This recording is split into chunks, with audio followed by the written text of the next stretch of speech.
Okay, so today we're going to be going over number opposites. And the first question is asking which point represents the opposite of -3 on the number line. So opposite means that whatever the sign is, obviously it's going to be the exact opposite of it. And the opposite of a negative is a positive. So that means I'm looking for a +3, which is right here. So when I go to make my answer choice, I'm going to pick C.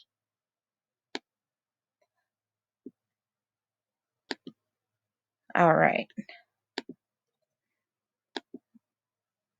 Okay, so we're going to do the next question. And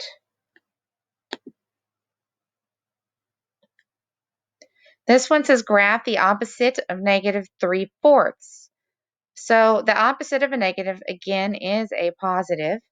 So I'm looking for a +3/4 instead of a negative. So I'm going to slide my dot over to 3/4. And now I know because that's a positive, it's the opposite of -3/4. All right. Now this one's asking for which number is the opposite of 6/7. So that is actually a positive number.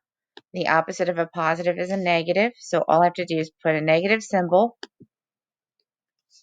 and then just go ahead and put my 6/7 in.